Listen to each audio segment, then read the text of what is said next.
Good evening. This is Heartstock Radio. I'm your host, Carol Murphy. And today we have a special program. In just a moment, I will give an official introduction, but we have Stuart Pimm, who has been on the program before, and he has brought his counterpart, associate buddy, from South Africa. They are working together on some conservation efforts there. In just a moment, Rudi van Aarde and Stuart Pimm will be with us, and I'll give a more detailed and formal introduction of them. But I am your host, Carol Murphy, and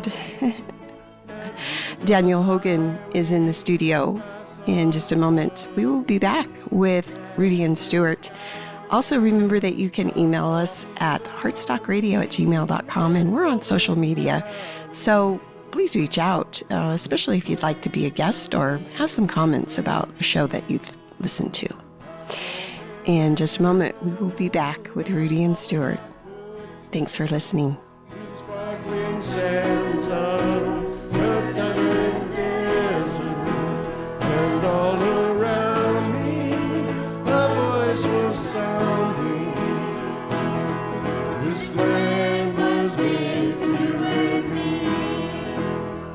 This is Heartstock Radio. I'm your host, Carol Murphy.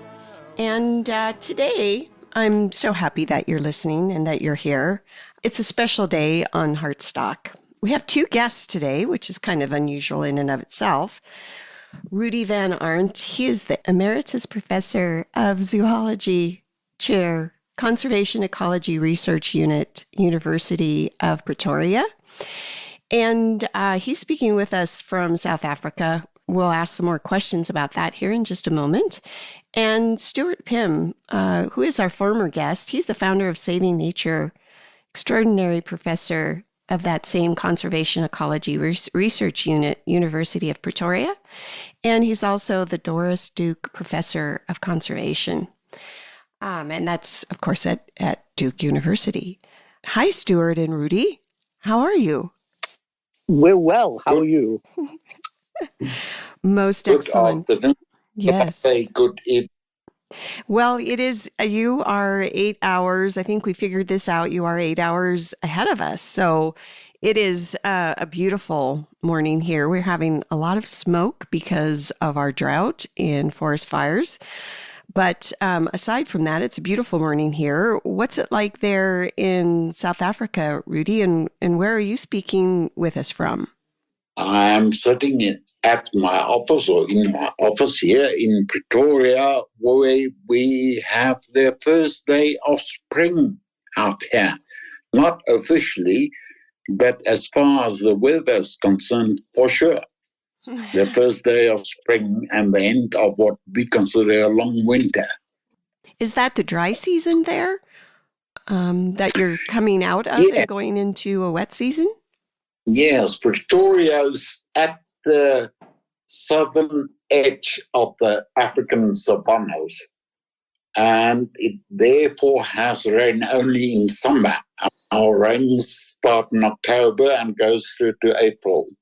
And then we have a dry period from May to September, October, depending on climate and climatic conditions. But in general, that pattern is fixed. Mm-hmm. And how about you, Stuart? Where are you speaking with us from? Well, I'm sitting outside in what I call my garden. It's actually the woods at the back of my house.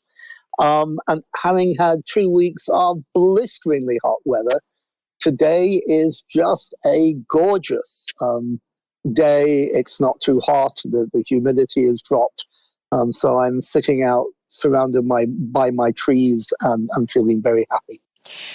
What I was hoping we could start out with is just a little discussion, because we've had, and I would encourage listeners to go back and listen to Stuart's program from before, which you can find both on the KBMF website and Heartstock Radio site. So, Rudi, let's start out with you. How did you become Professor Emeritus at Pretoria?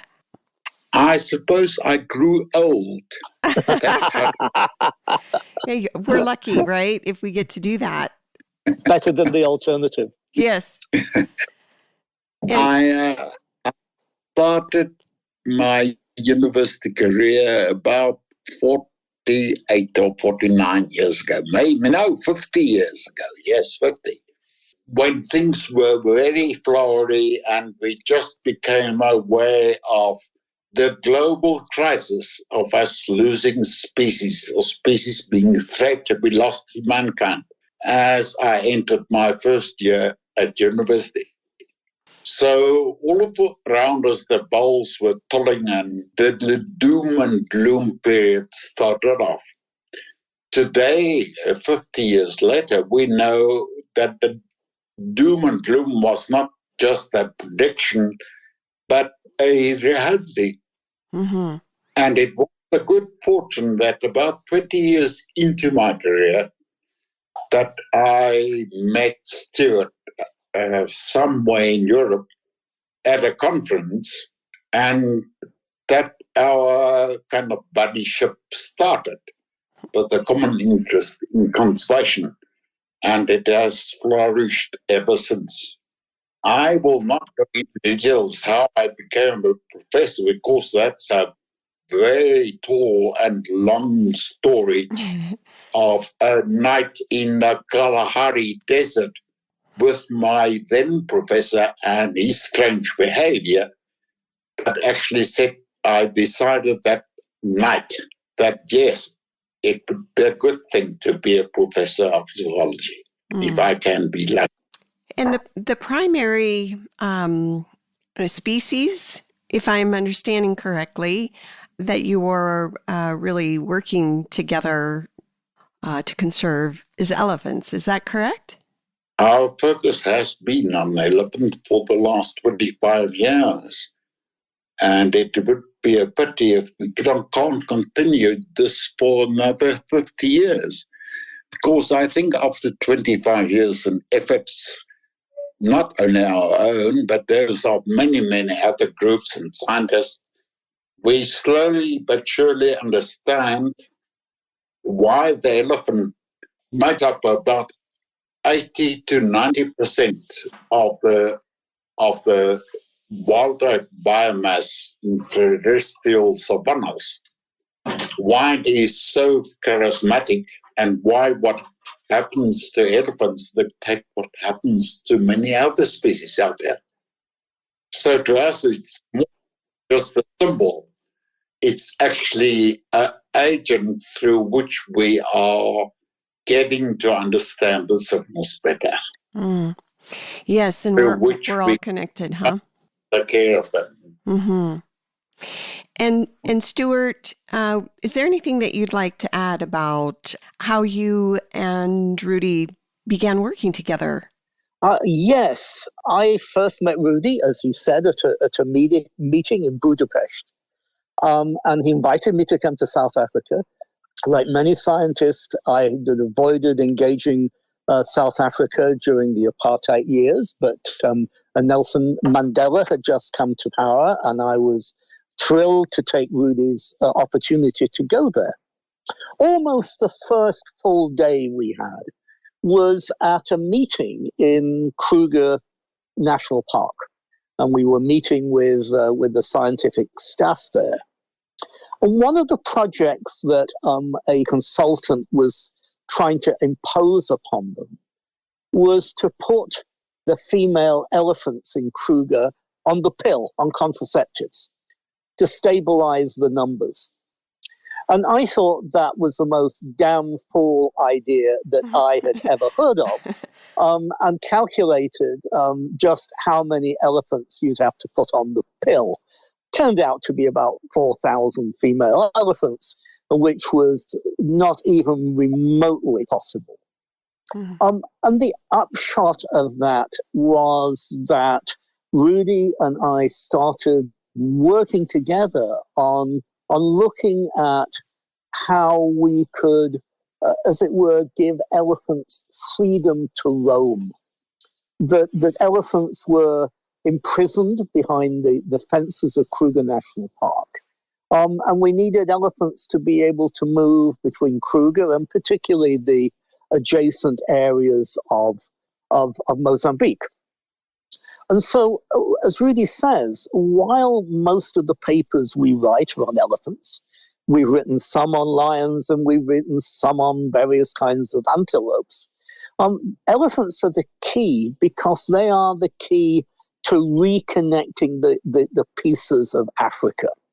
That the elephant populations are scattered, they are fragmented, and we need to work out ways of reconnecting those populations so that when there's too many elephants in one area, they can spill over into another area. If an area has too few, those populations can be rescued from elsewhere.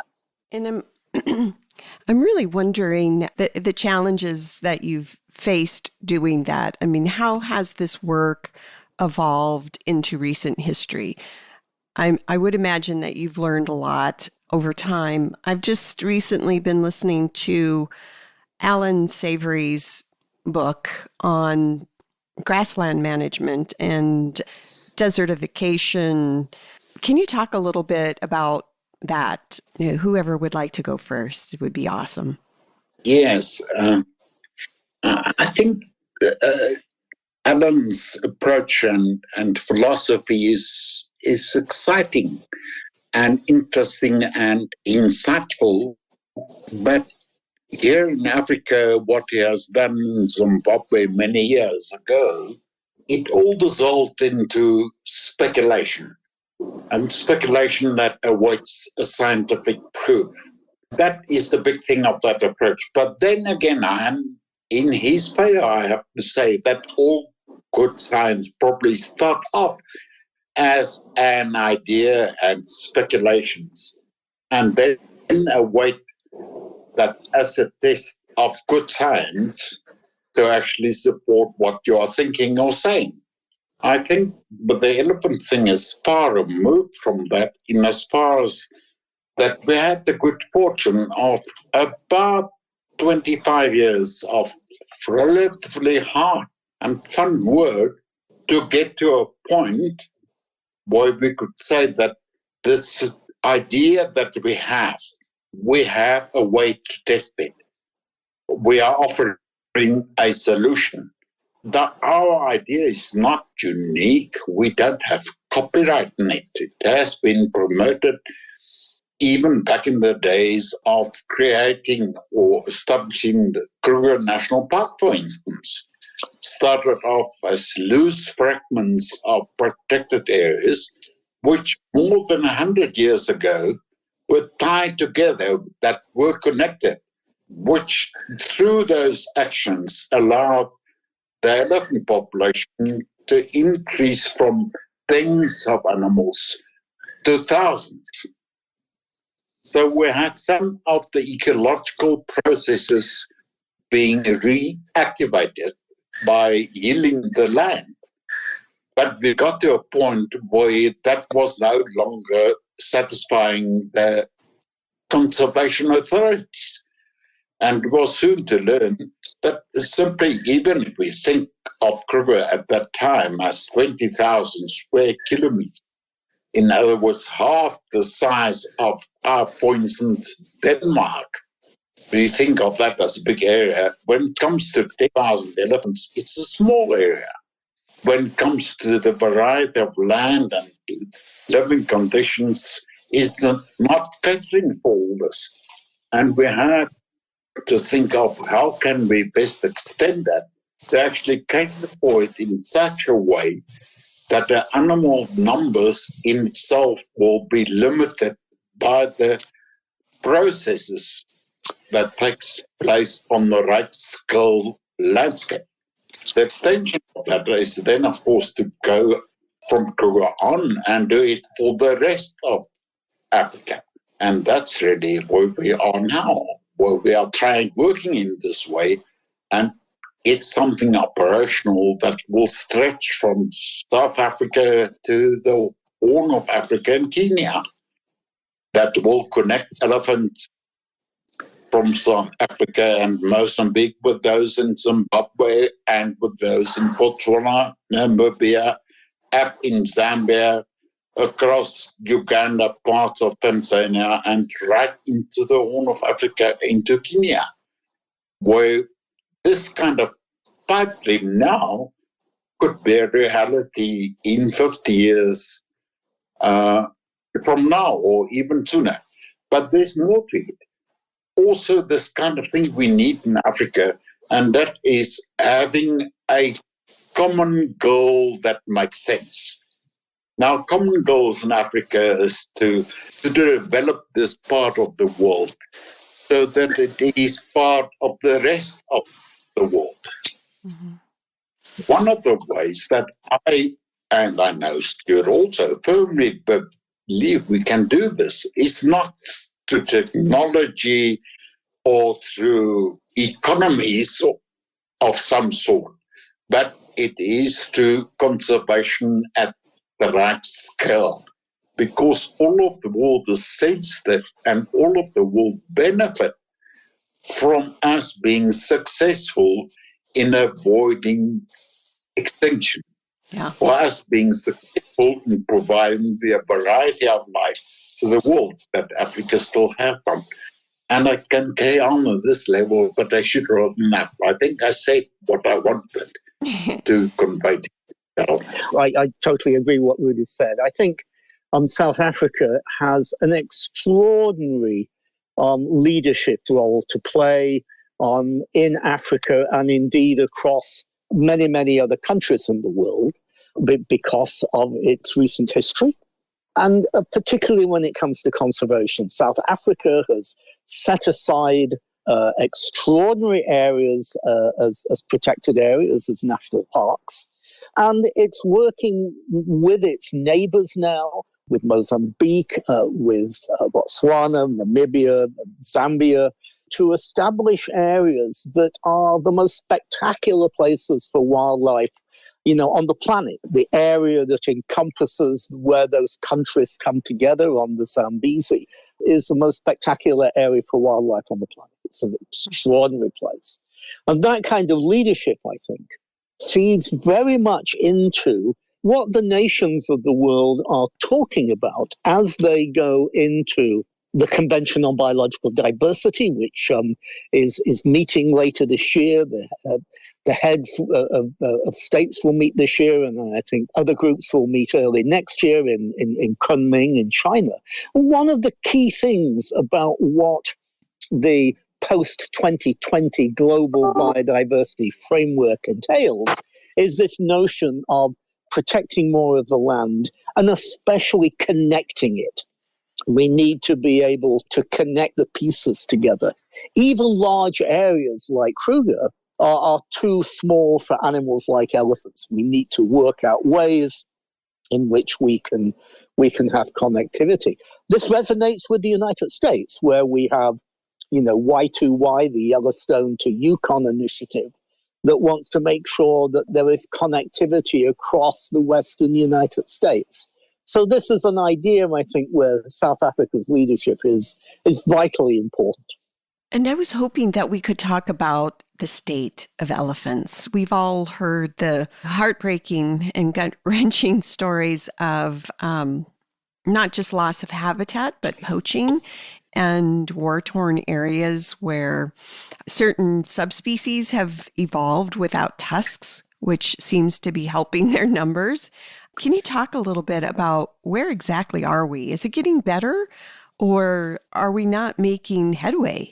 I think it's very region-specific. You have to think of Africa. When you think of Africa, it's kind of a huge place. You can, and Stuart did it elegantly some years ago, you can fit the USA easily into Southern Africa alone. Africa is a huge continent. And what happens to elephants in West Africa and Central Africa, where we mainly have the forest elephant, is very different to what happens in East Africa, where we have the savanna elephant. And that, again, is very different to what happens in Southern Africa, where we have also the savanna elephant. But the important thing to note here, is that in Southern Africa, that's South Africa, Mozambique, Namibia, Botswana, and Zambia and Zimbabwe, those countries on their own at present have 70% of all savanna elephants living here. Only 20% reside in East Africa, and the remaining 10% in West and Central Africa at the perimeter of where the forest happens. So you can just think for yourself. So Southern Africa is the heartland of savanna elephants. The interesting thing in Southern Africa, in spite of all the doom and gloom messages, is that poaching is not poaching up elephant. That is not as yet a serious threat, and it has never been, except for northern Mozambique and southern Tanzania. Tanzania, according to some, is Southern Africa, according to others, East Africa. Geographically, it's actually both, because it extends over from south to east. But the point is, here in Southern Africa, collectively, were 70%. That is 300,000 savanna elephants. The numbers for the last 24 years have been stable. We have places where we have declines and places where we have increases. But collectively, Southern Africa's elephant population is stable. Mm-hmm. East Africa have been on the increase, but in the last few years, again on the decrease. West and Central Africa, that's Zaire and the Congo, Gabon, and all those countries, where we have lost nearly 60% of forest elephants over the last 8 years. Wow. Alone. That is where the big major onslaught is.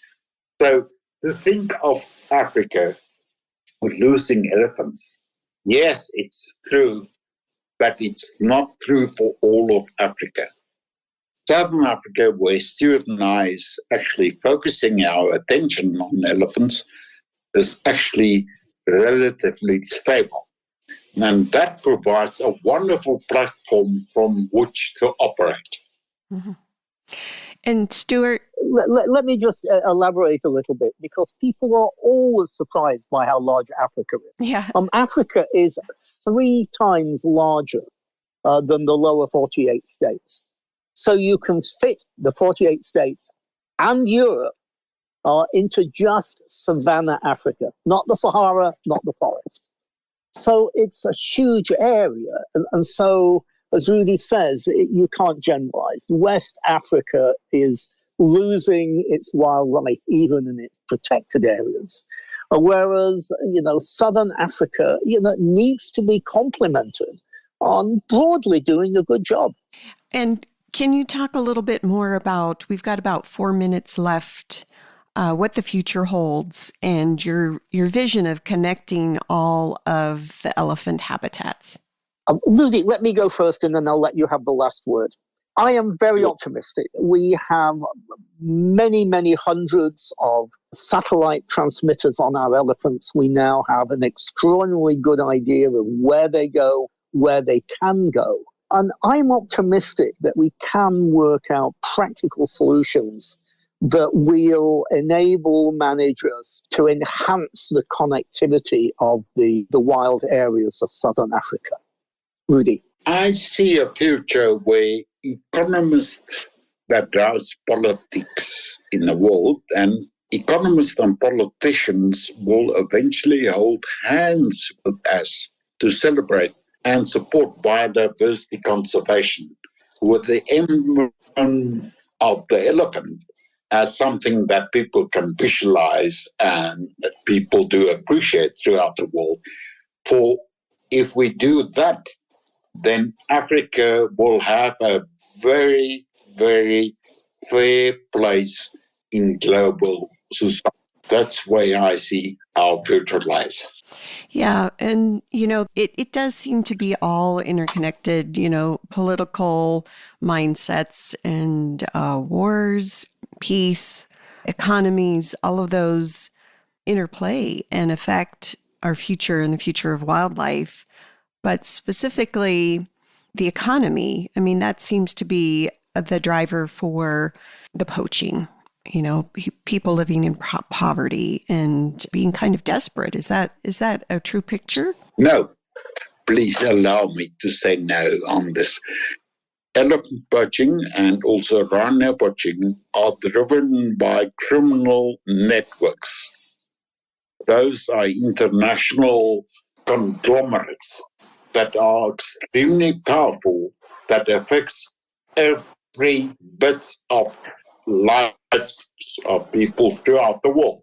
They are the people involved in the smuggling of children, the smuggling of weapons, the drug trades. They are all in the same business. And the actual poaching problem is a problem of international criminal syndicates. Mm-hmm. And there's very good work published in very good journals that point this out as really the essence of the poaching problem. Mm-hmm. It is not poverty that is the essence. It's the offers and the manipulation of poor people by these extremely wealthy and indiscriminate criminal bands that operate. Well, I would love to talk more about that, and maybe we can have both of you back and we can delve into that some more. But in the meantime, how might our listeners find you if they'd like to learn more? I see http and www.ceru.up.ac.za. Shall I repeat? ceru.up.ac.za. Or they can merely simply put this silly or this wonderful name I have, Rudi van Aarde, on Google, and they will get to this. Yes. And to me. Yes. And to my purpose. And we'll also put a link to you on our podcast. And how about you, Stuart? Oh, I'm easy. Just contact savingnature.earth. And thanks to both of you for sharing your stories here on Heartstock. I'm just thrilled and appreciate the work that you're doing. Thank you, Carol. Thank you, Stuart. Wonderful. Thank you, Carol. It's been wonderful to talk to you again. Mm-hmm. This is Heartstock. We'll see you again next week. Peace. And the dust clouds rolling, the voices chanting. Heartstock Radio is a production of KBMF 102.5 Butte America Radio. Hear our programs every Friday at 5 p.m. Mountain Standard Time via livestream at butteamericaradio.org. I saw a sign there.